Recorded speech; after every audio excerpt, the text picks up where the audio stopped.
Hey, Flatirons, this is Pastor Jim, and I want to welcome you to another week of Flatirons Online. Maybe this is like your first time ever joining us, and I want to say a special welcome to you. This weekend is kind of a special weekend in the life of Flatirons because this is the first weekend we are reopening our doors to all of our campuses in the Denver area, and we're really excited about that, which I hope you're excited about it, because you're probably not sitting in one of those auditoriums. And I've gotten a lot of emails going, hey, I tried to get in, and how do I get in? And I'm a little frustrated. We are working on that. Those registrations open up on Sunday for the early entry, and then Monday for the rest of us to try to get a good seat in there. So keep on trying. The other thing I would say about that too is maybe you're applying to the campus that you're used to attending, and that one's filling up really, really fast. Check around at some of the other campuses, because I know like our Aurora campus this weekend still has a few seats available. And so you might not be able to get to your favorite campus right away, but just keep on trying. And if you want to be together as a community, then check around at the other campuses, and eventually we'll get in. I know that probably the combined attendance of all of our campuses this weekend is going to be about 1,000 people, and over 75,000 people watched last weekend online. So it's a really small percentage, but we're working on it. We're working with the local safety laws and rules, and we will let you know how we can expand that number in a really, really safe way. Speaking of that, I got a really quick announcement, and it's kind of a bittersweet one. Around here, we have great leaders. And over the years, as those leaders get better and better and better, they hear God whisper in their ear that, hey, I've got something for you to do. That's how I ended up here, is I was at another church, and God kind of whispered in my ear, it's like, I want to take you to another level. So I kind of have a bittersweet announcement I want to share with you, is that Zach Weingardner, who's our Lafayette campus pastor, and Tommy Stout, who's been here forever as one of our worship leaders, they've been listening to what God's been whispering in their heart, and I'm excited to say that they are going to be leaving staff here at Flatirons and launching a new church somewhere in the Denver area. And I want to keep them here to myself, but that's not fair. The kingdom's going to win on this. Later this week, I'm going to sit down with Tommy and Zach on video and interview them so we can get their thoughts and hear how God is calling and working in their life. So check our social media later this week, and you can get to hear their story directly from them. Again, I'm really excited about it. Part of me is really, really sad too, but that's, when your kids grow up and leave the nest, that's just part of it. So we're going to wish them well and send them off really, really, really well. Hey, Ben's going to continue this series.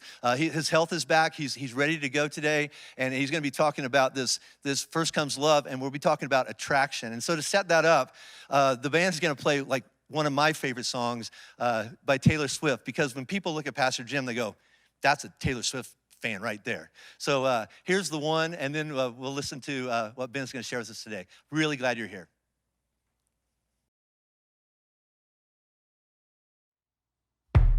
Ooh, ooh, ooh, ooh. I'm doing good, I'm on some new stuff. Been saying yes instead of no. I thought I saw you at the bus stop, I didn't know. I hit the ground running each night. I hit the Sunday matinee. You know the greatest films of all time were never made. I guess you never know, never know. And if you wanna be, you really should have shown. And if you never bleed, you're never gonna grow. But it's alright now. We were something, don't you think so? Roaring 20s, tossing pennies in the pool. And if my wishes came true, it would have been you. In my defense, I have none for never leaving well enough alone. But it would have been fun if you would have been the one.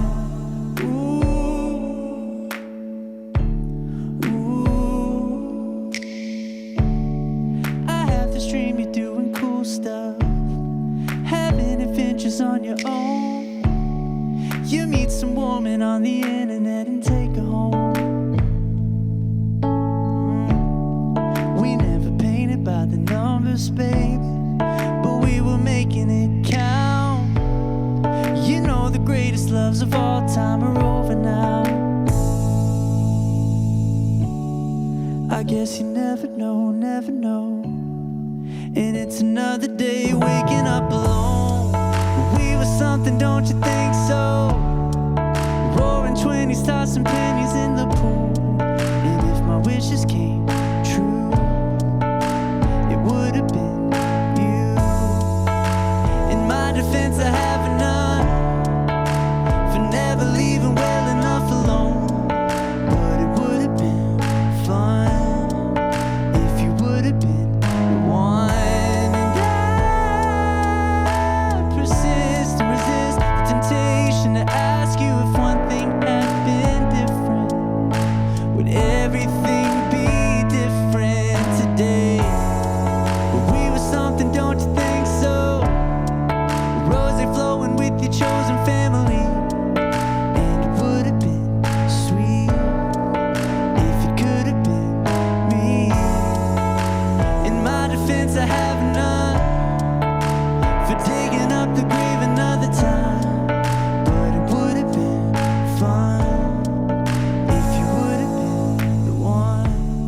Ooh.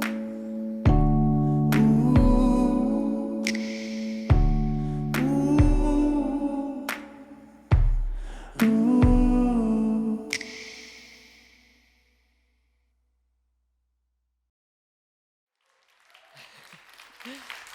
All right, so my name is Ben Foote. All right, I'm the teaching pastor here. And so whether you're in the room with me right now or you're in one of our physical campuses this weekend or you're online, I just want to say welcome.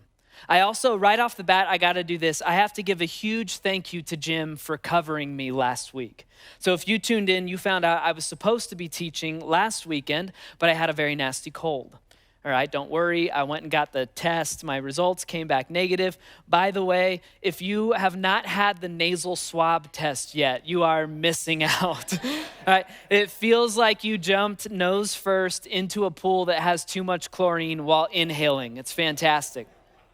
I love the way one of my buddies explained it. He said they shoved that thing so far into my head, they tickled my childhood memories. It's accurate. But even though I tested negative, we're playing it safe around here, all right? Like our number one priority is that you feel safe and comfortable being here, whether it's for a recording or if you're at one of our physical campuses. And so last minute, we did a pivot. And Jim took the weekend for me. He wrote a talk that we never planned on. He set up the series really, really well. He did all of it in under 24 hours. And so a huge shout out to Jim for being a really awesome team player. I think that's really well. All right, with that being said, let's get started. All right, so we're in week 2 of this series that we've called First Comes Love. This is our series on relationships, all right? So, dating and love and marriage and family and all of that good stuff. And the title of the series is based off that old famous poem by either Keats or Dr. Seuss, I can't remember who, but it's the one that goes like this. Ben and Allie sitting in a tree, Kissing. First comes love, then comes marriage, then comes a baby in a baby carriage. And for most of us, we probably learned that nursery rhyme like when we were in preschool or something. But in that simple nursery rhyme, we actually see the natural progression that God designed for our most important relationships. I do want to say, of course, everyone's different. So some of us are not married and we don't ever want to be married, or we don't ever want to be married again. That's fine. Some of us are married and we don't ever want to have kids, and that's fine. But in general, for most people who want to settle down for the long haul with someone else, I think we can all agree that's a pretty good order of events, right? Kissing, like dating, and then love, and then marriage, and then you get to make babies. That's the fun part. How many of us, though, have gotten that progression out of order and it burned us? Here's what I mean by that. Maybe your story sounds more like this. You and her sitting in a tree, Kissing. First comes sex, right? Then comes a lot more sex, because honestly, the Kissing part is pretty great, right? But then, then comes a baby in a baby carriage. And then comes a shotgun wedding and a loveless marriage. How many of us have been there? Maybe your story looks more like this. It's you and him sitting in a tree, Kissing. We skipped right past love. Right, we got the warm, fuzzy feelings in our gut confused for love. And so we just jumped right into marriage. But then comes divorce. Then comes heartache and heartbreak in this long period of recovery. And then eventually, years down the road, you meet someone new. And then finally, first comes love. and then comes marriage, and then comes a baby in a baby carriage. How many of us have been there? For those of us who feel like we are in a perpetual dating phase, maybe your story sounds more like this. It's you and her sitting in a tree, Kissing. First comes finding out you have nothing in common, all right? Then comes like realizing she thinks you're kind of boring. And so then comes jumping out of the tree and getting back on your dating app and eventually finding another tree with another woman far away from the other tree and the other woman, right? Doesn't rhyme as well, but it still makes sense. My question is, what if the old nursery rhyme has actually got it right? Maybe that's a pretty good order of events for anyone who's looking to settle down for the long haul and start a family. You've got your Kissing, attraction and dating, then you got love, and then marriage, and then kids in that order. And so in this series, we're going to take a look at each one of those phases in that nursery rhyme, and we're going to take a look at it through the lens of what does Jesus have to say about this? And what he has to say about it, would that make my life better or not? And today we're going to start with Kissing, with dating. To do that, though, I got to offer a few disclaimers real quick. All right, the first disclaimer is the one that Jim mentioned last week. This is going to be one of those weekends where the married people have to do some mental gymnastics. All right, so I'm not, dating anymore, but how can I take this truth and still apply it to my marriage? Here at Flatirons, we talk about marriage all of the time. We think it's important. And so we force single people and people who are dating to do these mental gymnastics all of the time. This week is just going to be one of those weeks where it's reversed, and we're going to do the mental gymnastics. And just in case any of the married people watching this right now are tempted to kind of change the channel, I just want to say today might even be one of those talks where you go, oh, okay. This is why my marriage is going in circles. At the very least, you might get some helpful language to use when talking to your kids about their dating lives. So I just want to say, if you're married, don't lean out, lean in. All right. Second disclaimer is this. You can find literally nothing in the Bible about dating. You can't find it. All right, there is no verse that says, on thy first date, the man shalt carry purses and open doors. And the man shalt take a gentlewoman to Olive Garden. You can't find it, all right? But just because the Bible doesn't specifically address dating, that doesn't mean that we can't take principles and truths from the Bible and infuse them into our dating lives. That's exactly what we're going to do here in a bit. Last disclaimer, and then we can dig in. Just to be clear with everyone today. Today, I am mainly talking to the kinds of people who view dating as an opportunity to find someone to settle down with for the long haul. What I mean by that is if your current view of dating is way more like, I'm just out to have fun. If a first date doesn't end in sex, then I consider it a failed date. I'm out to settle down. I'm out to sow my wild oats, which is a metaphor I find disgusting because I don't know what it means. But if that's you, it's your life.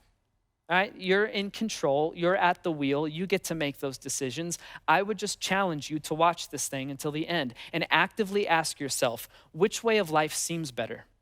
The way I'm living it now or the way it's being described in this talk? I will not be offended with which version of life you think is better. I do think it's worth it to have the conversation with yourself. All right? Okay, disclaimer's all done. Let's get started. In a few minutes, we're going to jump into the Bible. Right? Before we do that, though, it's we got to get a lay of the dating land together before we can even figure out what Jesus has to say about it. We have to take a moment to be good cultural observers. I genuinely think that our civilization is screwed if we cannot step back and just look at the culture we're living in and analyze it. That's what we're going to do right now. Okay, so we have to ask questions like, what does my culture have to say about dating? What does it value? What does it devalue? And do I agree or disagree with my culture's take on dating? Just like I mentioned, historically speaking, marriages have been arranged way more than they've not been arranged, historically speaking. All right, so what that means is the concept of dating is still basically new.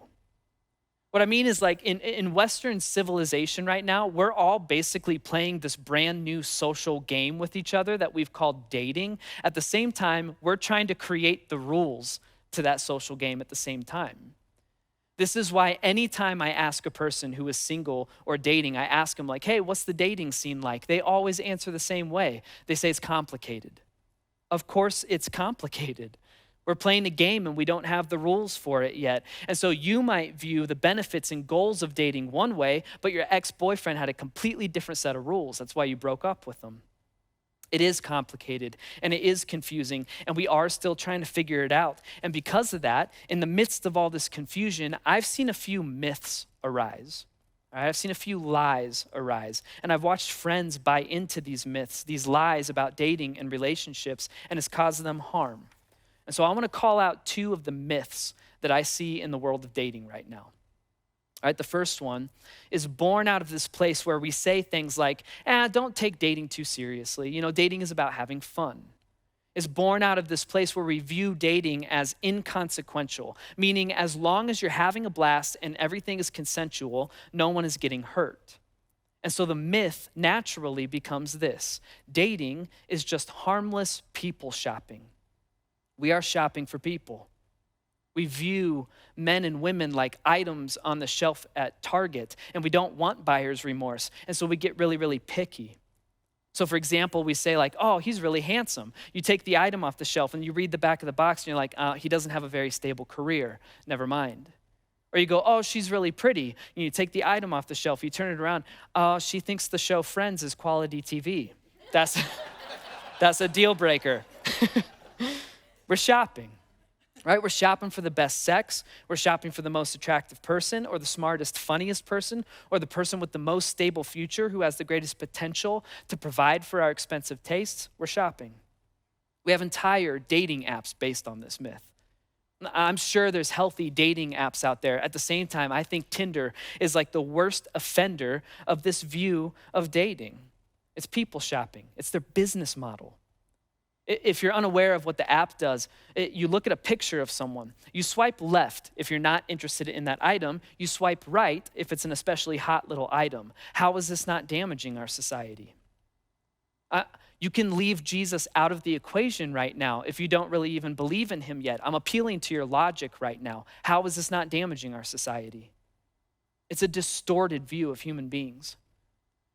On Tinder, the user has all the power. All right, he or she is deciding who is and who is not worthy of spending an evening with them. That kind of one-sided power does not foster healthy relationships. On top of that, Tinder is hyper-physically, hyper-sexually focused. You're making relationship decisions based on a photograph.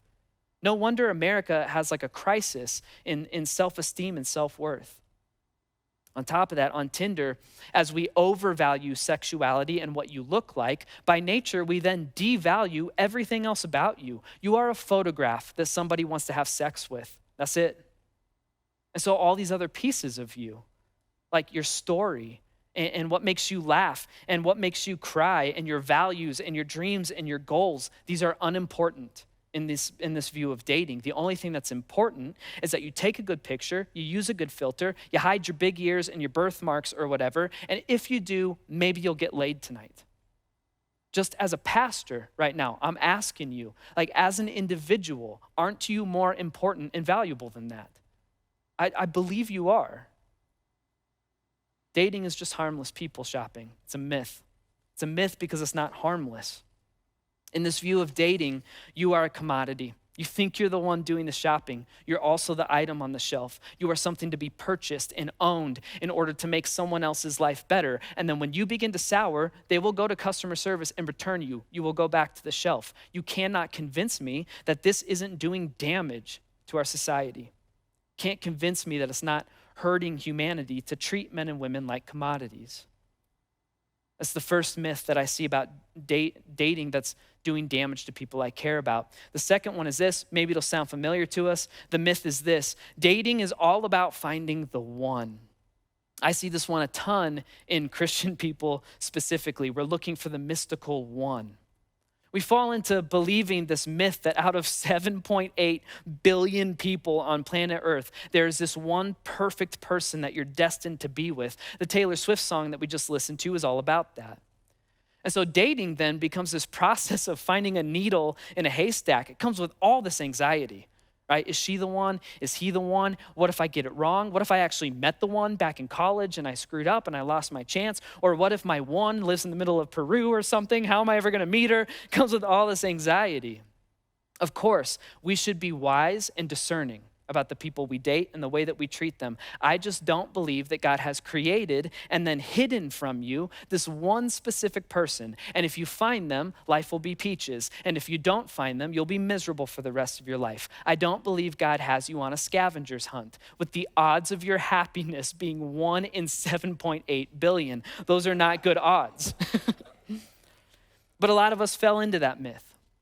When we fall into that myth, we start to create these idealized, perfected portraits of who we imagine our one must be like. And what we do is we end up setting a bar of expectation that's way too high for anyone to eventually meet. We say things like, I'm looking for a full-time model who's also a full-time pastor. That's not gonna work, look at me. I didn't get into this line of work because of my looks. Another damaging result of the myth is this: we end up assuming that whenever we do eventually find the one, the hard part will be over, right? It's all easy from then on out. It's gonna be a piece of cake. So if we can only find the needle in the haystack, then after that, my relationship and our intimacy and our marriage and our family, everything's just gonna blissfully fall into place. It's what Jim talked about last week. It's the myth that putting a wedding ring on your finger and throwing a party called a wedding is going to fundamentally change your character. It's not going to. And unfortunately, I've seen way too many marriages fall apart because both parties bought into that myth. They thought it was going to be easy, and then real life got real hard, and they start thinking to themselves, well, marriage I thought wasn't supposed to be this difficult. Maybe she's actually not the one. And so then you start connecting with old high school and college crushes on Facebook, or you start flirting with the new secretary at work, and people end up bailing on what could have been a really good thing. They just bought into the myth that dating is all about finding the one. And so if viewing dating as harmless people shopping is actually hurting us, and if viewing dating as this grand hunt for the one is hurting us, what is a better approach to dating? And to answer that question, now I want to finally jump into the Bible together. I do want to say, though, that even for the people watching this, maybe you don't believe in Jesus or you're not sold on this Bible thing yet, I still think the kind of relationship I'm about to describe is one you can't argue with. It's going to sound good and right, like deep in your gut. You might even want to give it a try. For me, at least, the lifestyle that Jesus talked about made sense to me before Jesus himself did. Maybe it'll be the same for you. And so what is a better approach to dating? And I think a better approach to relationships is to mimic Jesus's approach to relationships. And I know I already have people going, okay, typical church answer, like date like Jesus would date. I'm not saying that. Just hang with me for a second. Here is the summarized version of the story that countless Christians, myself included, have put all of our hope and our trust and our faith in. The summarized version goes like this. Humanity was hopelessly detached from God. We were lost, we were broken, we were alone. And so Jesus, the Son of God, entered into this broken mess. He humbled himself by taking on the form of a human being. And 2,000 years ago, he taught and he displayed to us what a better life could look like. And then most importantly, 2,000 years ago on a cross, he carried all of our sin and guilt and shame and weakness and baggage, all of the stuff that separates us from God. He placed our burdens on his shoulders when he was nailed to a cross, and he put those things to death.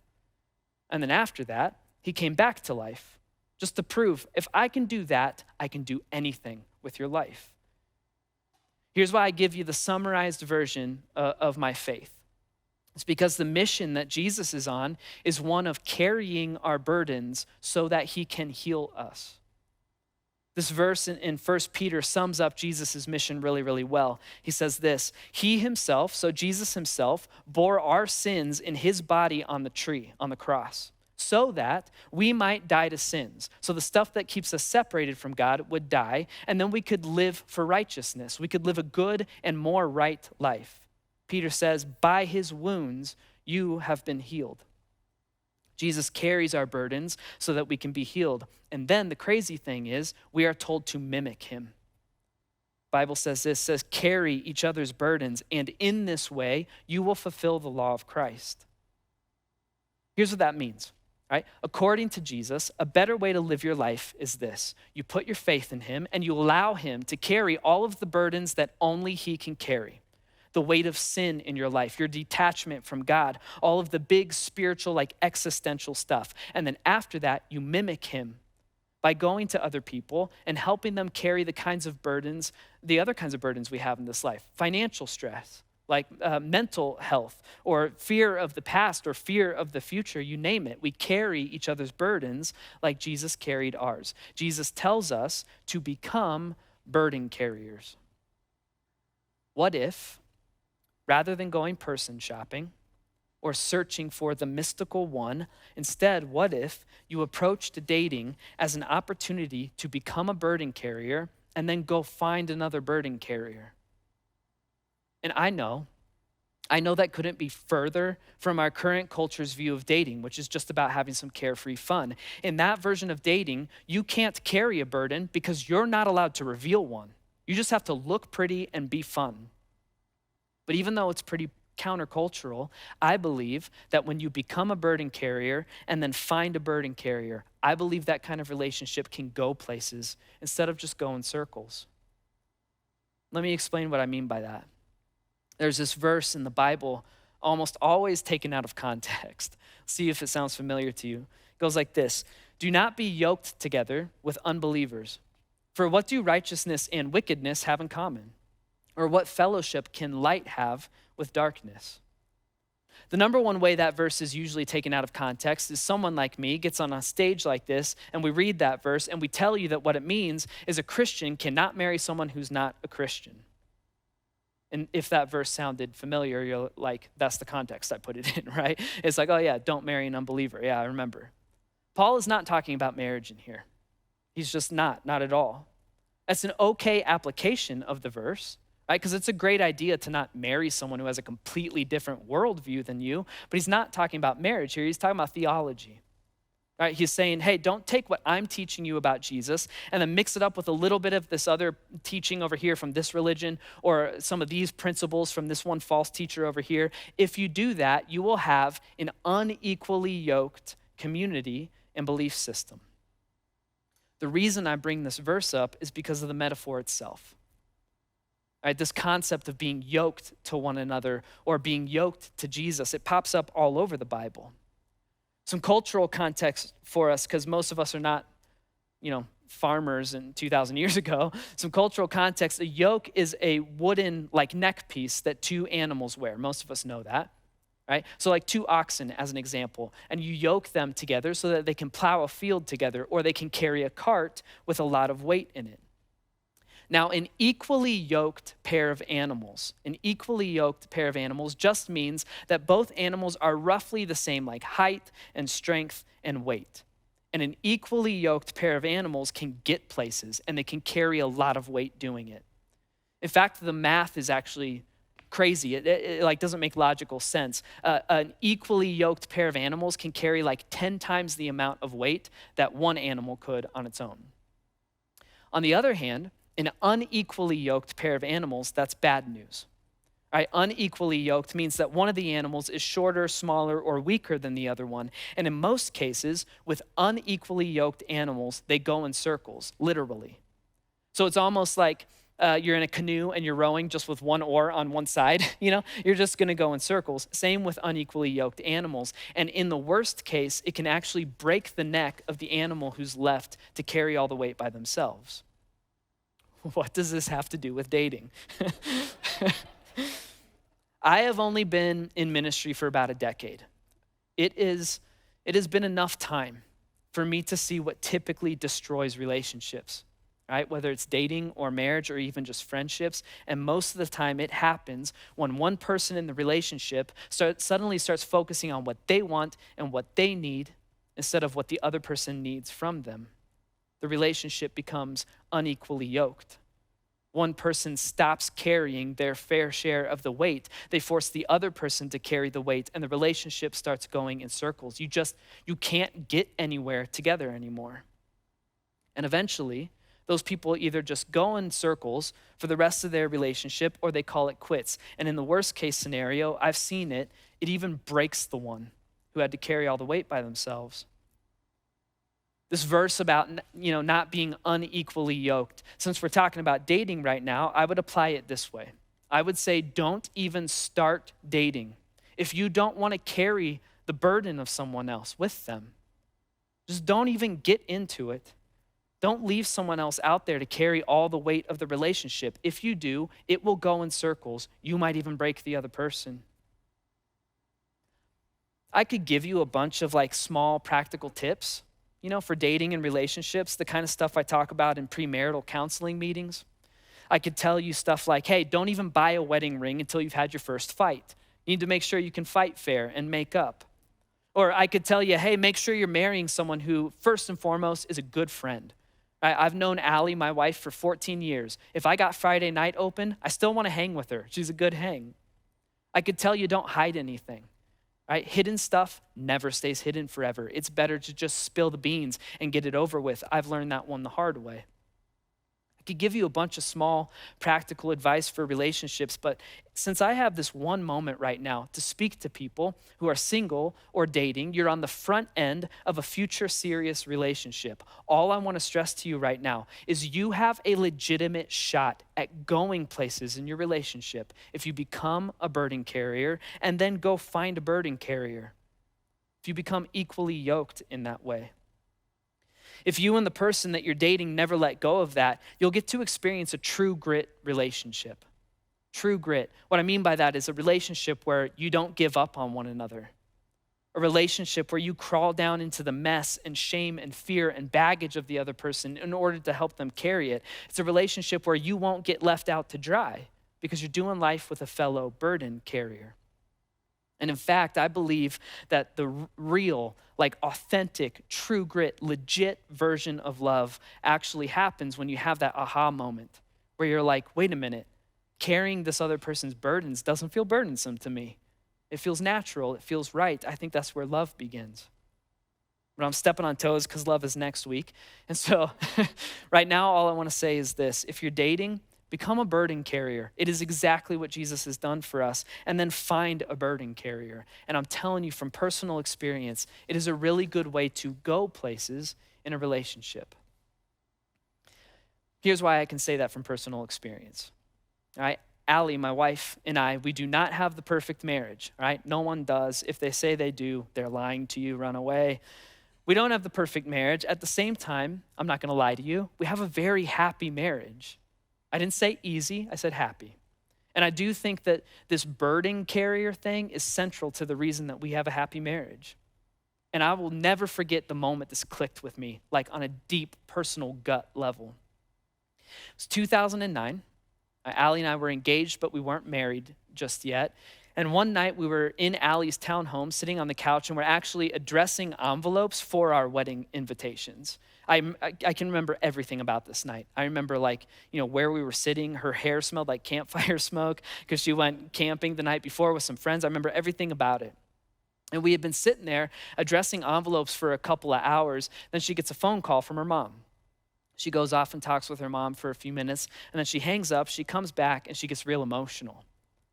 Turns out her mom's depression was really bad in this season, and that's what they were talking about on the phone. She's very emotional, and then Allie starts talking to me through tears.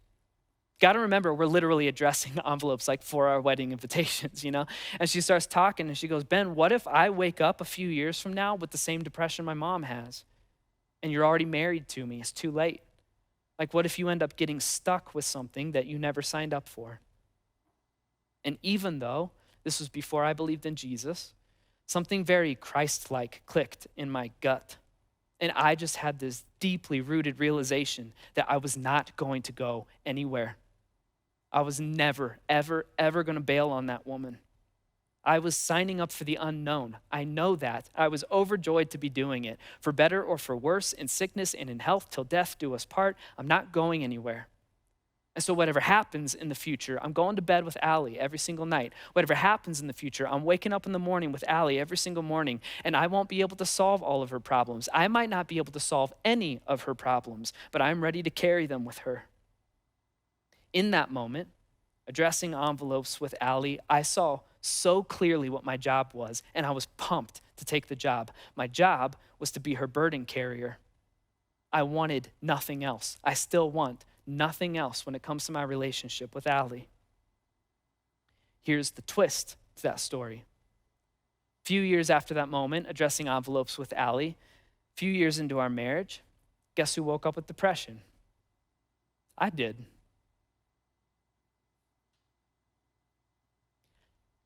Guess who hasn't bailed on me? Guess who has helped carry it with me? Allie. I am telling you from personal experience, for those of you dating, it is a good thing to become a burden carrier and then find a burden carrier. Listen, here's the truth. You can deny it if you want, but it's true. You will never be able to completely control your relationship with another person. You won't be able to. You won't be able to control your mental health or your physical health. You won't be able to control your job stability or your financial stability. You have no control over disease and car wrecks and miscarriages, you name it. So please do yourself and one other person a favor and link arms with someone you can go places with. Find someone whose burdens you want to carry, and find someone who wants to help carry yours. Become a burden carrier, and then find a burden carrier. Because when times are good, you'll just have a blast. And then when times get rough, and they will, you will realize that the two of you can carry 10 times the amount of weight that one of you could on your own. So let me close with this. The question is, where do you want to go from here? I am talking to single people. I'm talking to people who are dating. I'm talking to anyone who's married, but it feels like your relationship is just going in circles. Where do you want to go from here? It's like Jim talked about last week. If you want to go places, if you want a healthy, thriving relationship 5, 10, 30 years down the road, it starts right now. It starts by sitting down with your spouse tonight at the dinner table, having a very difficult conversation. It starts with your first date. And in fact, it starts even, best case scenario, before your first date. And it starts with becoming the kind of person who is a steadfast burden carrier. And as you become that kind of person, you simply look for someone else who has no quit in them when it comes to carrying the burdens of others. And when you find that person, you link arms with them and do not let go. And you simply keep walking together, going places in the same direction. You even get to make out while you're doing it. It's dope. But it starts now. So are you going to become a burden carrier and then find a burden carrier? Or are you going to go in relational circles? Let's pray.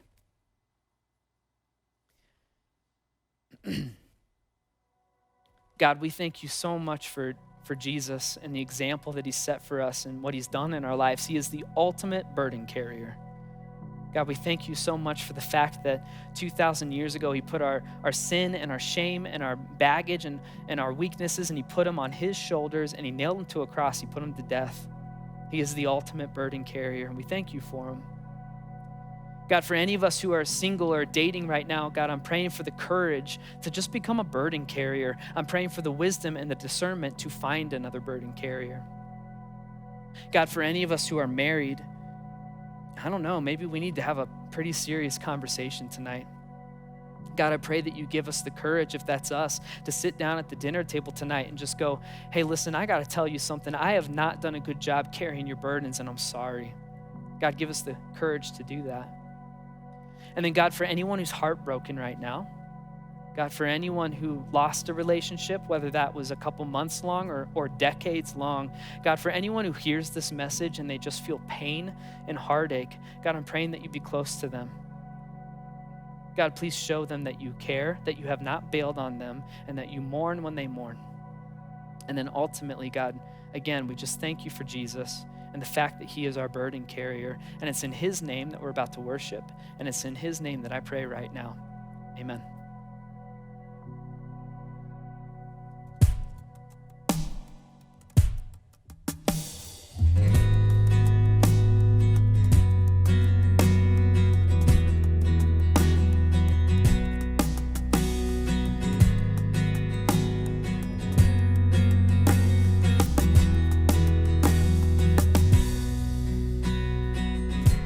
Before I spoke a word, you were singing along.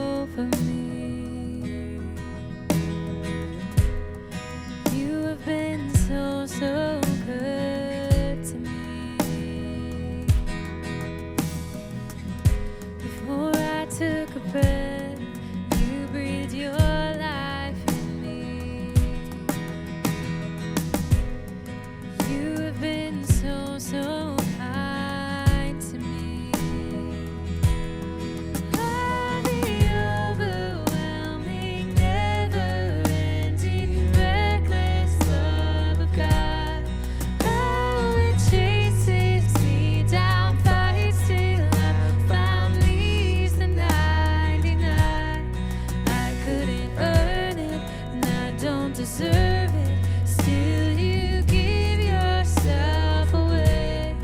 Oh, the overwhelming, never-ending, reckless love of God. Oh, your love is reckless. Yes, it is.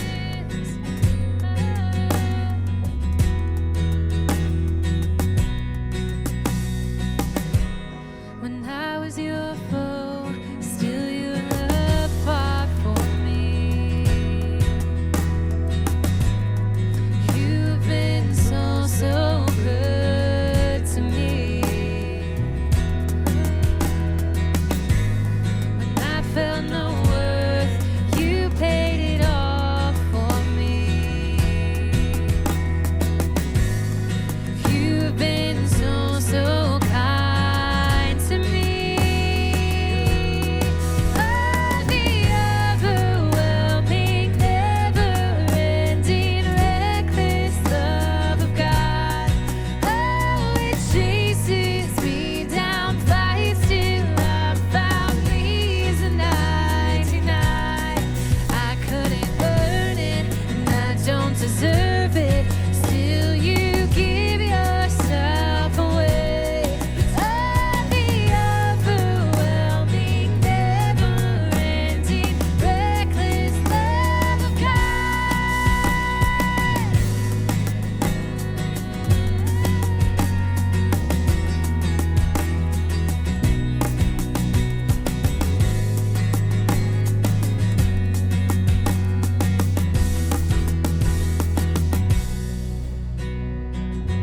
There's no shadow you won't light up, mountain you won't climb up, coming after me.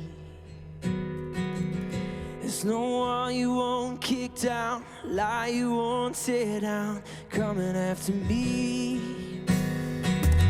There's no shadow you won't light up, mountain you won't climb up, coming after me. There's no wall you won't kick down, lie you won't tear down, coming after me. Oh, there's no shadow you won't light up, mountain you won't climb up, coming after me.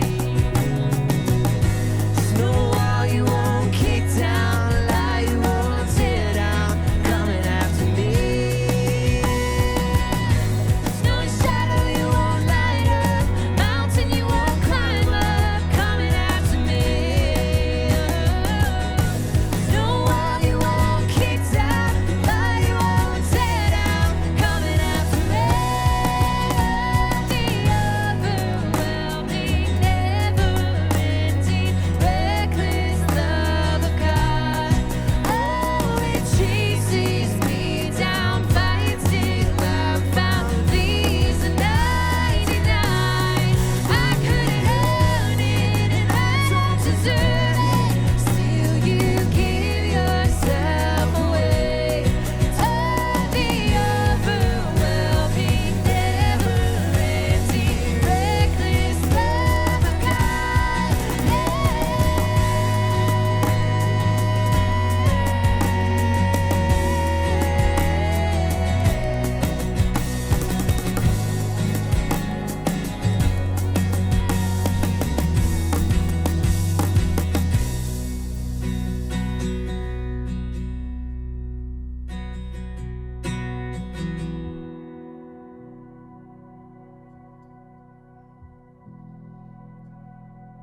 So this next song in the chorus, there's a lyric that says, "All my hope is hidden in you alone." And I don't know about you, but I've put my hope in a lot of things, in a lot of people, put it in my job, in different relationships, and people above me. And I've been let down a lot. And so I'm usually like pretty careful with my hope. I'm nervous to put it on something and to trust into something. And basically this song deals with that tension.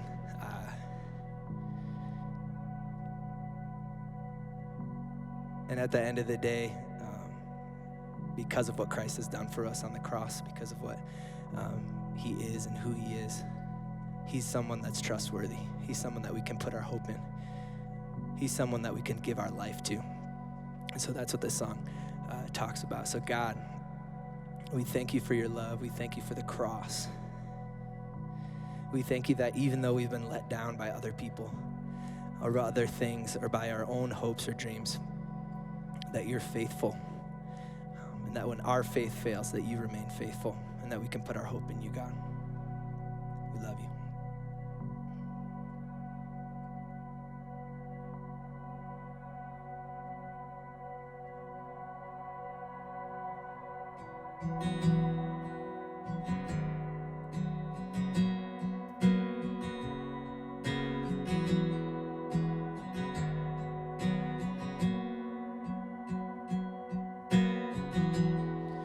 When I'm drowning, you always give me strength I couldn't find.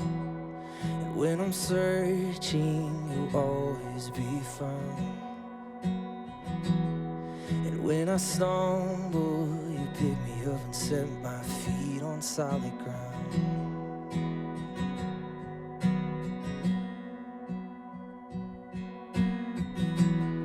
And when the night comes, your love is the light that will keep me on my way. And when my faith fails, your grace will abound.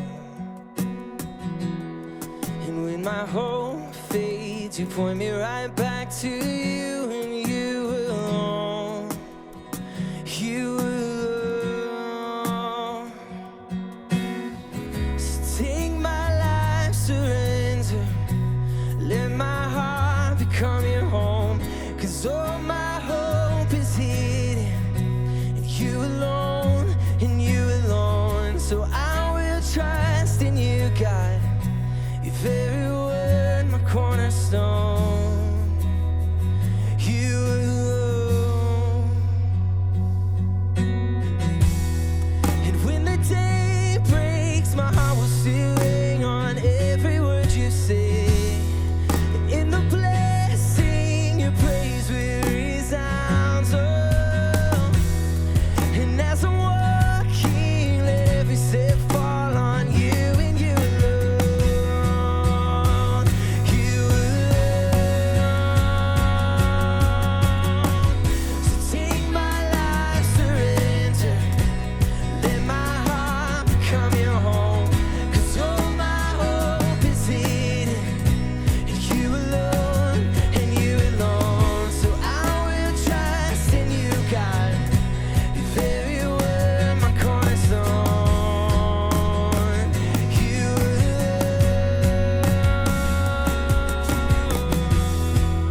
Hey, buddy, this is Pastor Jim.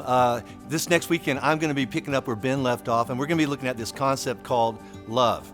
Now, love's probably one of the most overused and I would say misused words in our whole vocabulary. It's in every song. We refer to love all the time. The truth is, very few of us have ever experienced real love, and when we do receive it and we give it, it's life-changing. Is it possible to have that kind of love in our lives with another person? And how is that possible? That's what I'm going to be talking about this next week. I hope you'll join us.